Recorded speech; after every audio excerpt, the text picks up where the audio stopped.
Welcome to the Misophonia podcast. This is season 7, episode 17. My name's Adil Ahmad, and I have Misophonia. This week I'm talking to Mark, a musician from Manchester, now living in Los Angeles. A while back, Mark sent me the video to his song about misophonia that I've linked to in the show notes and posted on social media. We finally got a chance to talk and get into his life story with miso. We talk about his brother as his first trigger, being the black sheep of the family, the anticipatory nature of misophonia, humor as a necessary coping mechanism, his thoughts on frequency sensitivity, transcendental meditation, as well as being triggered by different voices and accents. Really interesting topics we touched on. After the show, let me know what you think. You can reach me by email at hello@misophoniapodcast.com. or hit me up on Instagram or Facebook at Misophonia Podcast. By the way, please do head over and leave a quick review or rating wherever you listen to the show, whether that's Apple Podcasts or Spotify.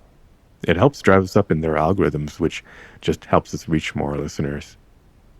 A few of my usual announcements, of course, thanks for the incredible ongoing support of our Patreon supporters. If you feel like contributing, you can read all about the various levels at patreon.com/Misophonia Podcast. And of course, I want to mention the book by Dr. Jane Gregory and I called Sounds Like Misophonia, a self-help guide to misophonia, is now available everywhere around the world by Bloomsbury Publishers. And you can order it online or ask for it at any store. This episode is also sponsored by a personal journaling app that I developed for iOS and Android called Basil, B-A-S-A-L.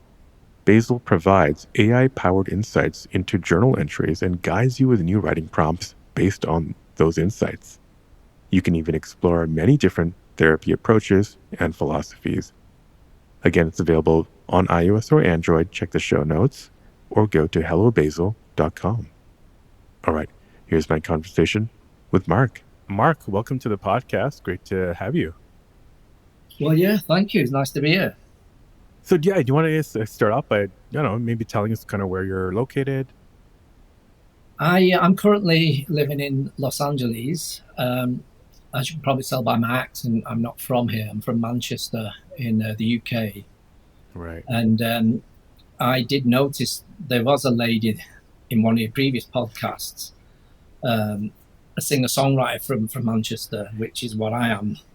Yeah, and so I was kind of curious as to, at least there's two of us from the same place, but I suppose this goes out globally. Yeah, you have people from all over. Right. Yeah, no, definitely all over. I think I've had someone from pretty much every continent, including Australia, Africa as well, on the podcast. And obviously the listeners are everywhere, but primarily US, UK. But yeah. So I guess the way we connected was I think you sent me, and I'll have links to it if it's okay. But you sent me a video of a song that you recorded about misophonia. Yeah, I guess maybe I don't know. Maybe kind of start there. Like you're a you singer-songwriter, musician. You want to tell us a little bit about what you do, and then we could talk about kind of how misophonia weaved into that.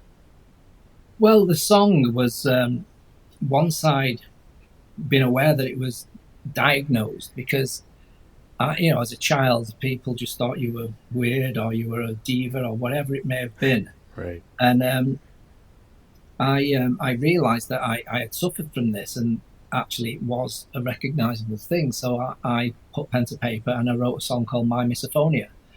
And if you have the the ability to share the link and have people see it, they can see I play out the words of our kind of day-to-day lives, whether it be scratching a plate, whether it be someone clicking a pen.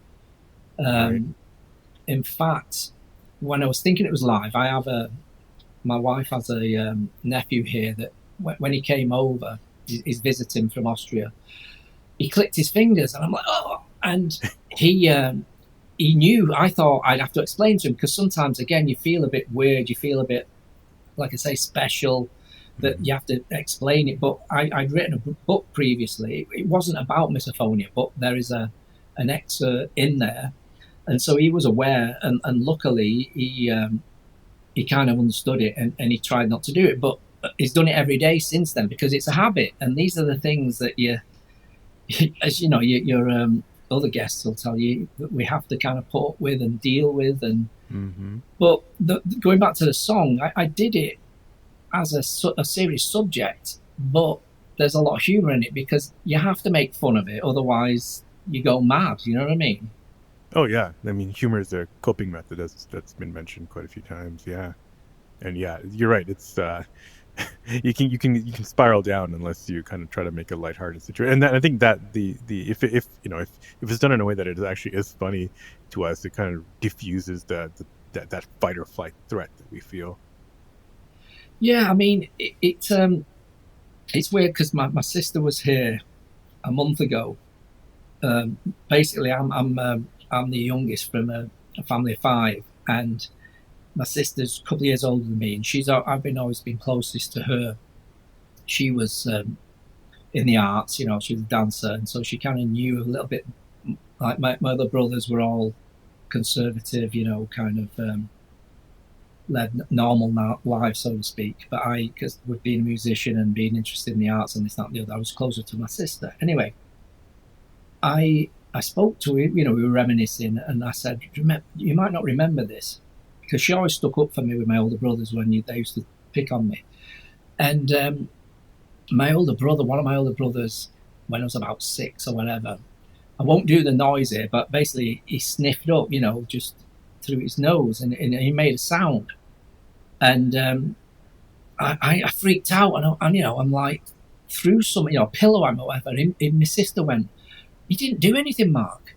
And I'm like, I said to her, "Do you remember that?" She says, "Yeah." And I said, "Well, it goes back that far. As a child, I wouldn't have known anything else other than to react to something that was painful."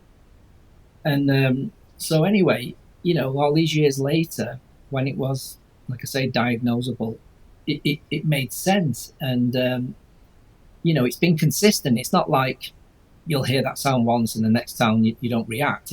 I explain to people that we don't have a choice. It's a physical pain, even though there's nothing tangible.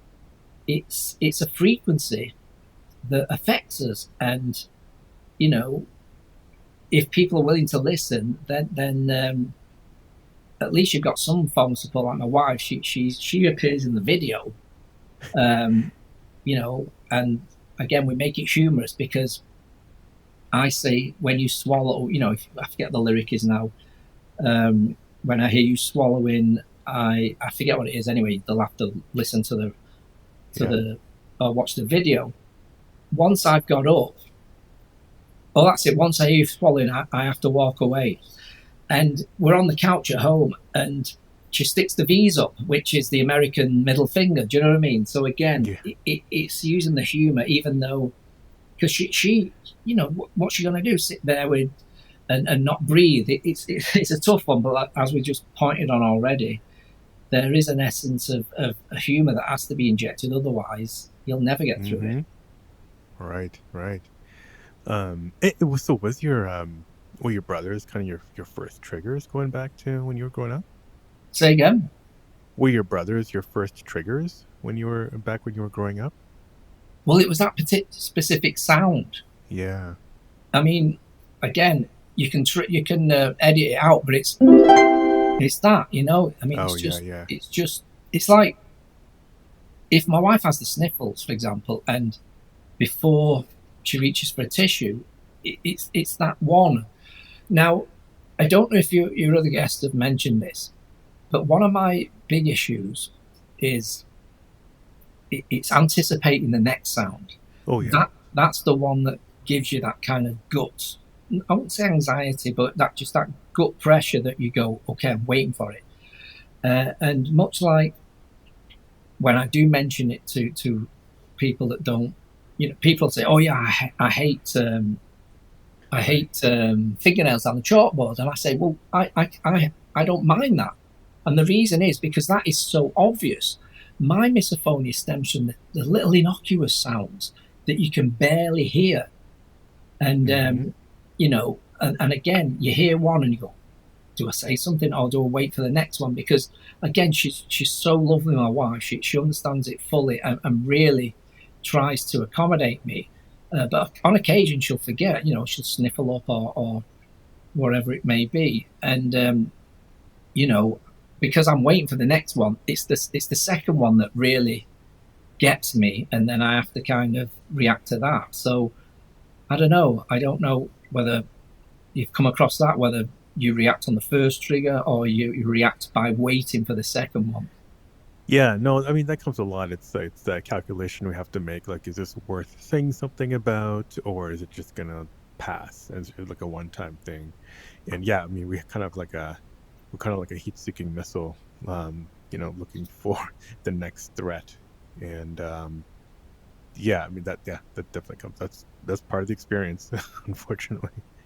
Yeah, I mean, I was on I don't do F-book much, only when I need to do it. But I was on a forum, but that got a bit toxic because you'd say something that's kind of related, or maybe it's not, because you're looking for clues.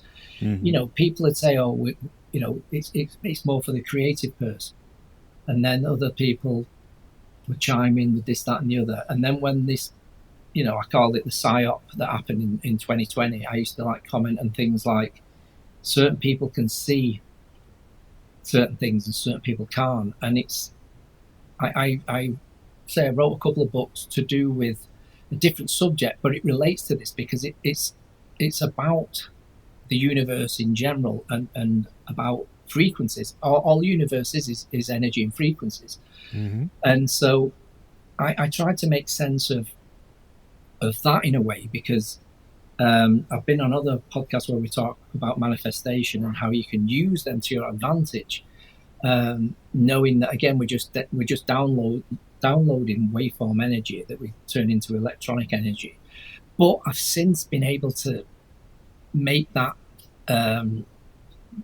use that knowledge to combat this this condition, because one thing is understanding it, and the Right. second thing is dealing with it. Because much like something like depression, if you I write about this in the book as well regarding incidental depression and clinical. Incidental, an incident has happened and therefore you can deal with it. You go, okay, that's why it's happened, so I can deal with it like this.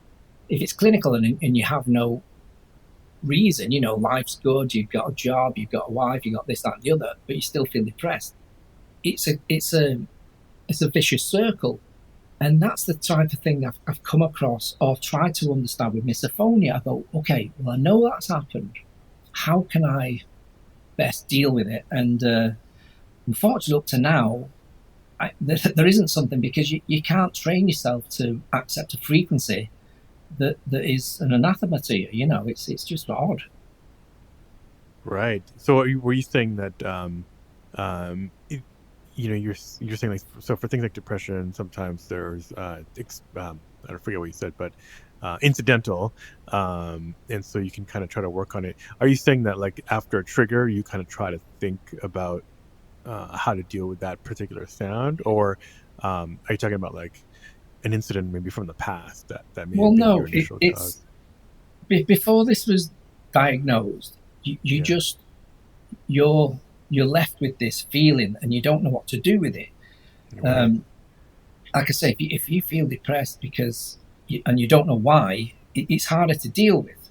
Yeah. Like I say, if you've got a chemical imbalance or whatever, and there's no, physical difference, you have to deal with it on your own, really, in isolation. With misophonia, for years, I remember incidents, before we even know it was diagnosed or whatever, and people would think, like I say, you were a diva, or you were awkward, or you were special, or this, that, and the other, and that made you feel even worse. But now, knowing that it is recognised, well, not mainstream recognised, but Right. there's enough of us that know that it is a thing. What I'm trying to say is, it's not really having that knowledge that it is real doesn't necessarily help you the way that some other things help you, because again, you've got a bit of information. Oh, it's happening because of this. We don't know why it's happening again, other than this aversion to certain Right. frequencies. Yeah, you're right. I mean, yeah, a lot of us are excited when we first find out what it is, but then that tends to fade when we realize no one has a real handle on where it comes from or how we can really grapple with it. I guess how did you find out it had a name? Well, just saw it online one day, I Yeah, suppose, and I thought, well, you can edit fuck out anyway, can't that's all good. you? At first I felt kind of not vindicated, but I felt less of a fraud because I'm like pointing to my wife. You see, this is a real thing, and all these, there was a couple of celebrities, but mainly it was just run of the mill guys like ourselves that were just okay. This is a thing, and you know, my wife was supportive before because she knew that I would change, I would physically change, some to the point where you know, what one time or another you'd nearly be sick.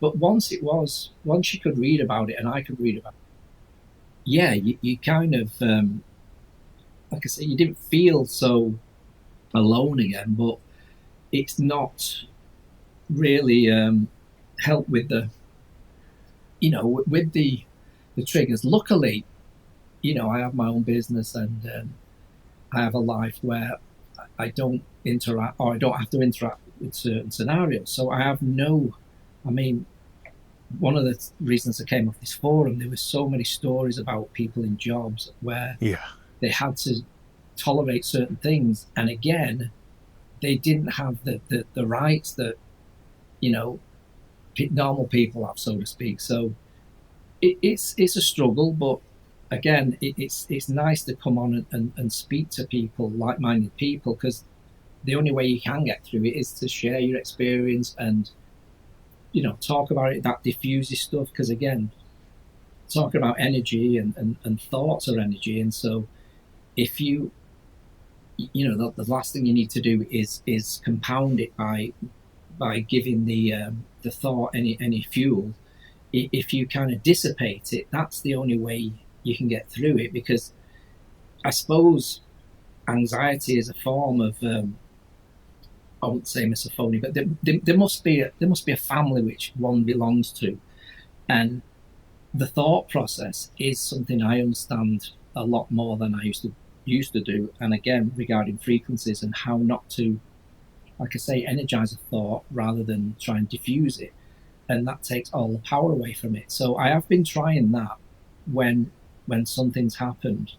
Um, I've tried to. I mean, the trigger's already happened, but I'm training myself for the next time because, for example, something happened recently, and I thought it was a knuckle crack, and it wasn't. It was my nephew just fiddling me something, and so what I'm trying to train my mind now is when I hear my other nephews, well, my wife's nephew's here now, he did it, but the training hadn't worked yet. If you see what I mean, I haven't managed to trick myself into saying no, it wasn't a crack, it was something else, because my cat, one of my cats, when it licks themselves, that triggers me, but the other doesn't. So there must be a finite change in frequency, and I have to be able to manage the dial myself internally and go, okay, let me shift the dial over this way, so that frequency now shouldn't be able to affect me. And if I again use that kind of power of the mind to say no, I won't be affected by this frequency. It's just recognizing the frequency, because it's all over the place. You know what I mean? A pen clicking is higher than a knuckle crack or whatever it is. So again, it's hard to kind of get it all in one bundle. yeah, that's an interesting technique that you mentioned. Potentially trying to replace the sound in your mind and trick your mind, because yeah, I mean that is a technique that's kind of used in some clinical practices, is to have a list of triggers and then have like a list of alternate sounds you can tell yourself that you're Yeah, listening to, and might not get it right away, but I think the idea is that it could just update your neural pathways to just make gradually make the next one triggers less of a you know less of a problem. So yeah, it's interesting. Yeah, I mean, it's. I think the research is very young in this, so Oh, maybe very. Yeah. in 20 years, 30 years time, or whatever, they may have some. I don't know if it's an ear implant or something that they may want to do for the extreme people. Because I'll be Mm-hmm. honest, I'm not half as bad as some of these people that were suicidal because of it. Mm-hmm. Um, Mm-hmm. Although it does, it can cause a bit of embarrassment when I had a worker one time and I said, sorry, I don't mean to be mean, but would you blow your nose? And they were so mad, like I remember just like huffing and puffing. And, you don't Oh, want to yeah. be that person, but, you know, again, in the realm of things, it's manageable. Um, but nevertheless, I would love to know why I can click a pen and it does nothing, but if someone else does it, it freaks me out. So it's not just about the frequency. It must be, um, or maybe we are prepared for that. If we're prepared for it, then it's acceptable. It's just when we're blindsided, it affects us. So there's got to be something to look at there. You know what I mean? Yeah, I mean, I think part of that idea is that it's, there's always the tension between the different parts of your brain, the older lizard brain that more reacts to fear and emotion that we needed when we were, less evolved species. And then there's the modern thinking prefrontal cortex type of the brain, which is able to actually like um, think things through. And I think in misophonia, it's that former one that just jumps in and just hijacks your brain. And so when you're clicking at yourself, I think your brain as a whole knows that you're not a threat to yourself, but you don't know what the other person's going to do. Um, I feel like that's part of the story. Well, that's what I mean. You're already self prepared, and yet if you Yeah, hear something coming from left field, you're attacked.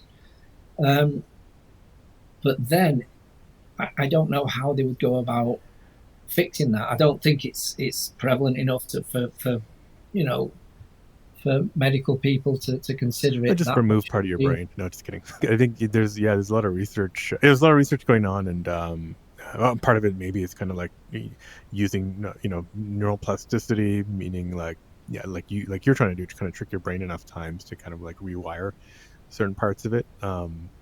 Or maybe there'll be something else that will we'll be able to do in the future. Um, yeah.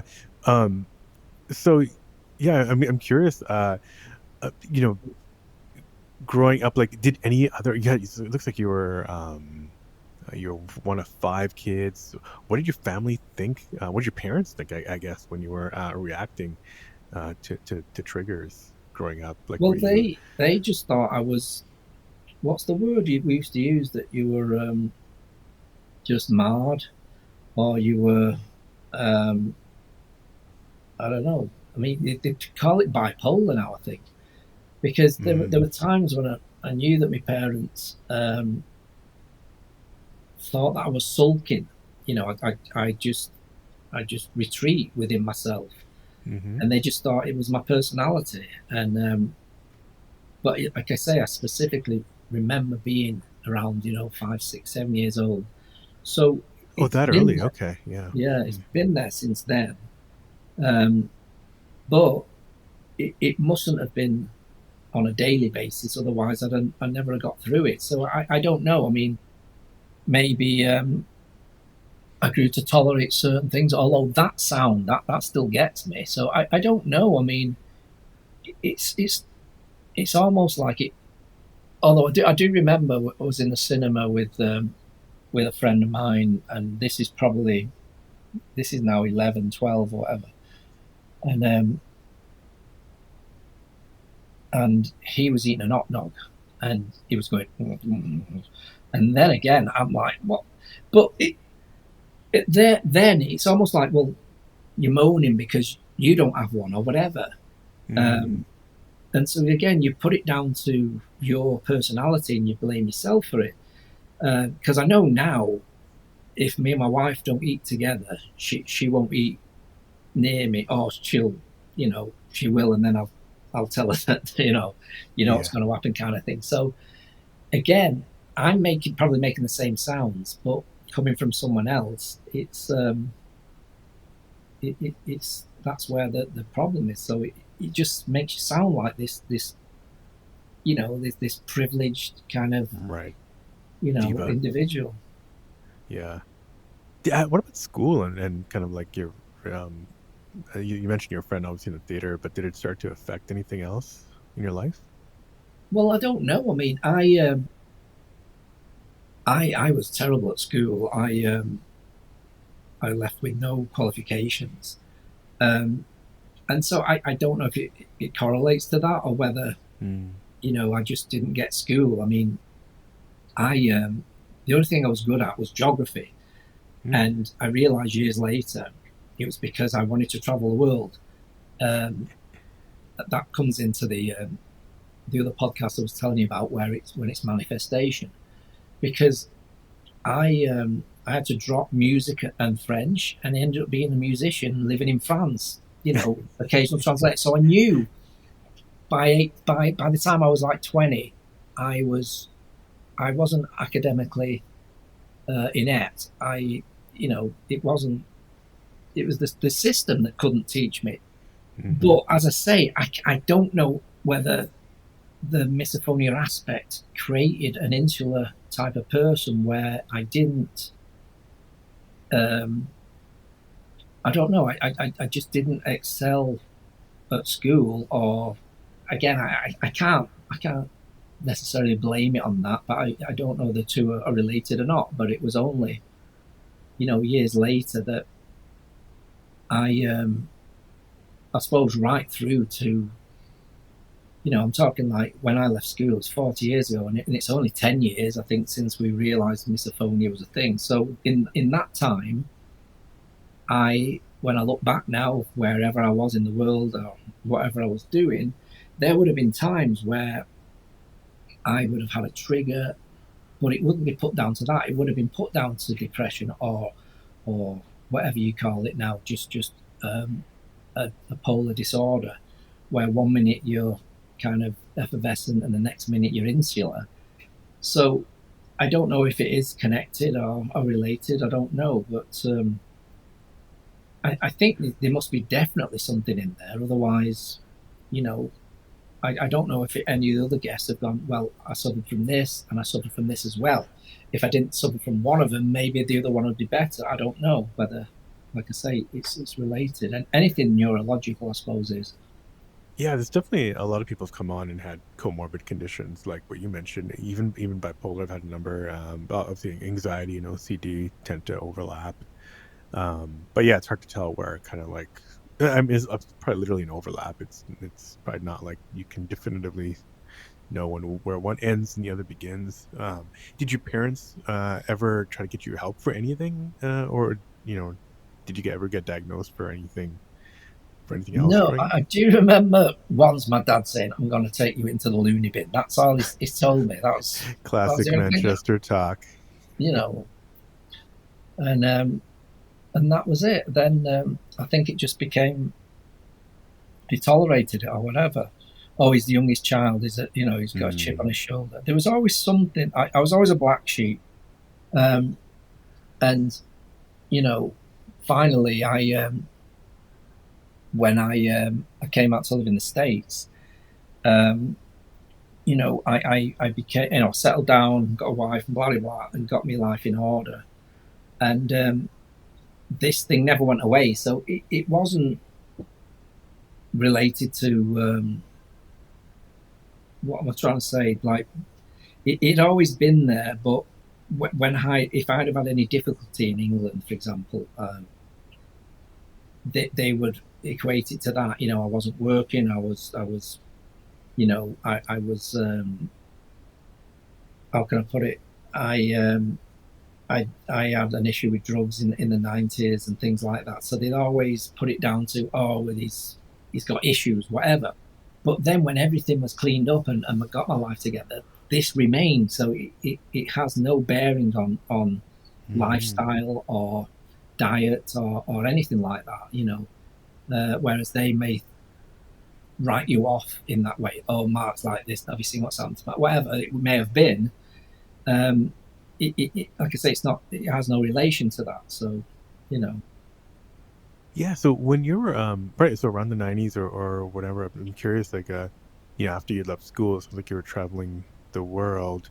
Were any of the choices you made in terms of like, pursuing music or even like substance abuse, were any of those kind of like influenced at all by having misophonia, music or No, self because medicating? Yeah. we didn't know it was. We didn't know what that was. Again, I'm trying to, coming on here now. It kind of makes you challenge your past. But like I Hmm. say, there's no part of me any time where I thought that I had something wrong with me in regards to Yeah. how I heard things.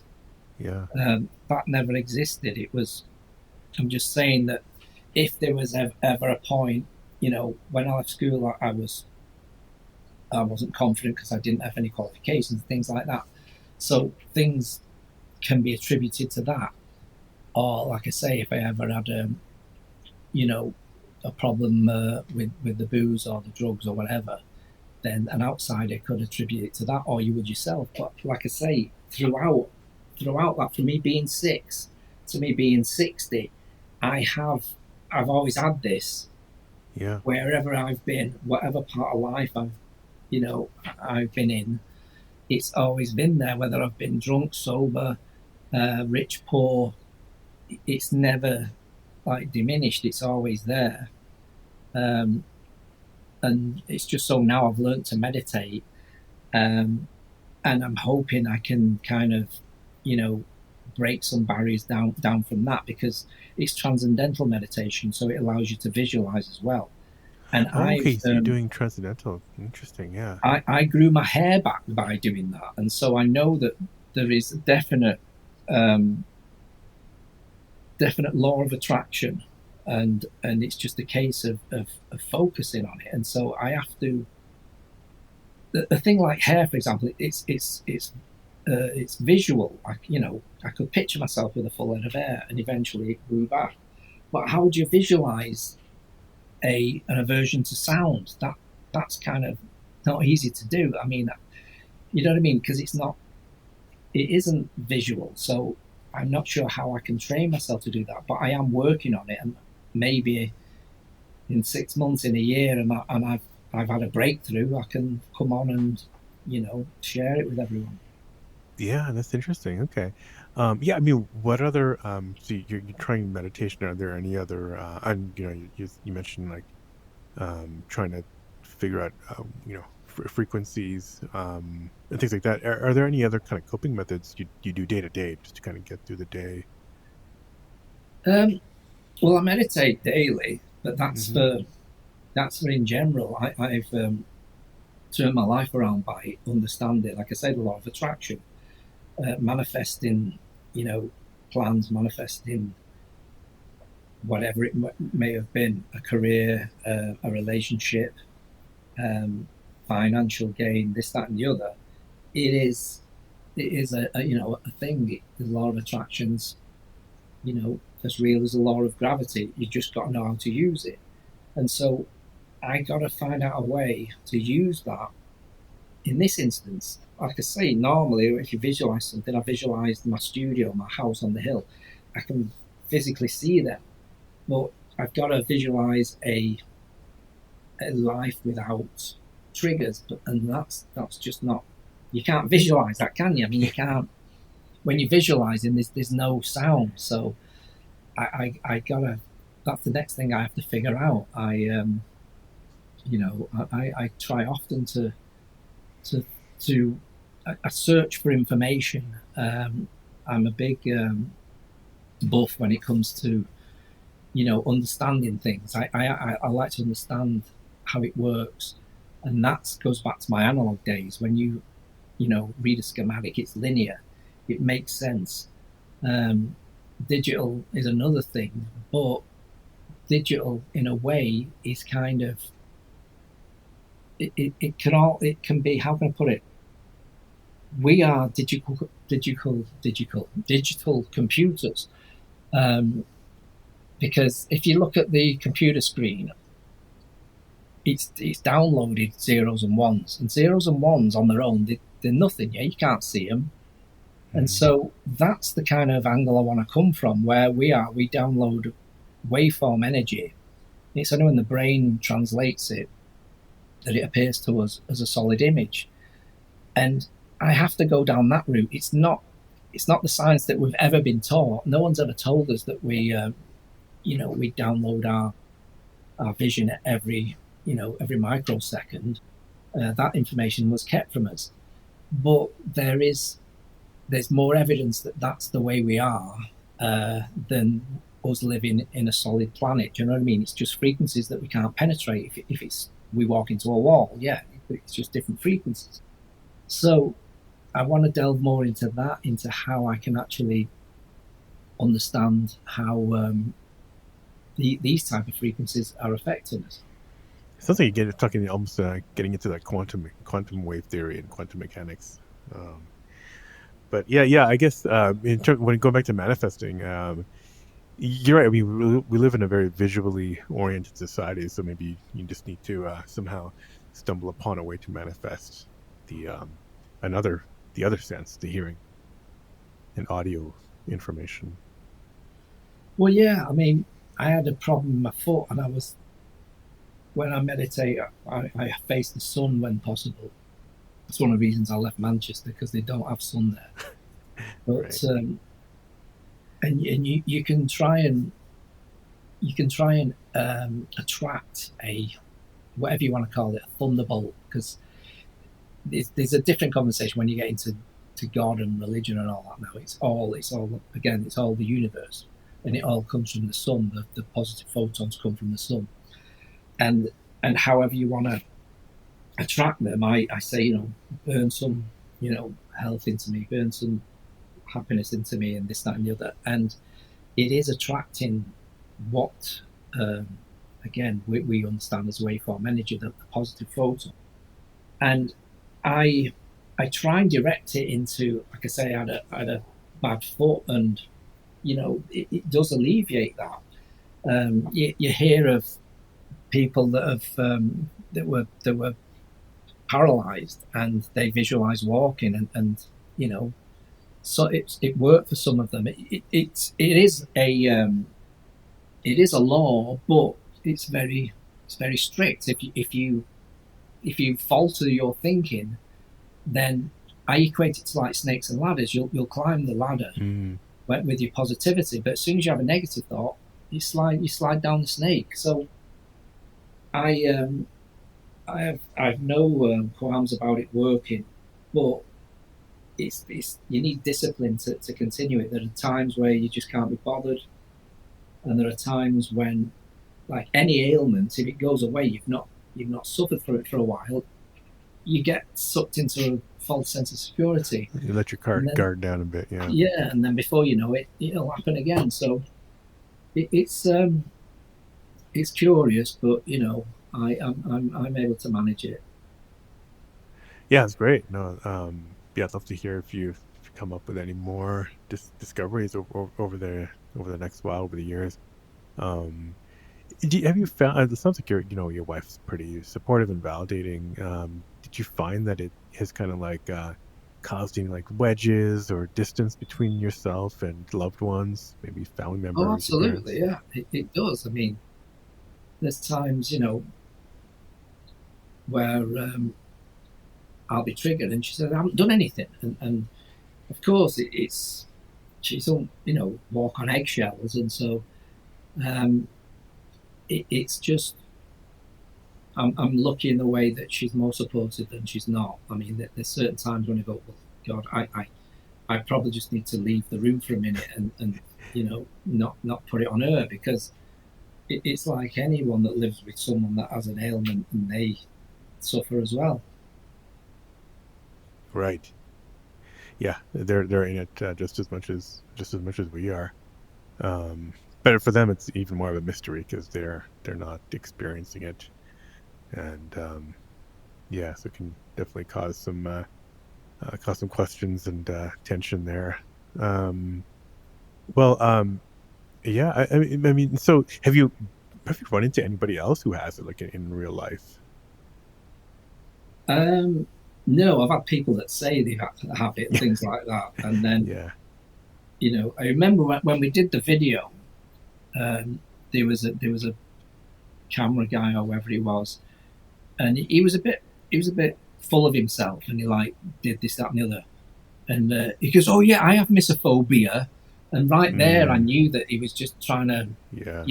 say something for the sake of saying it, and Yeah. you know, uh, um, and then once in a while, you know, my wife will say, "Well, that's affecting my misophonia." Whatever, if I do something, and I say, "Honey, it's not bleeding misophonia, is it? It's just that I've pissed you off because I've kicked the cat or something. I don't know. Yeah.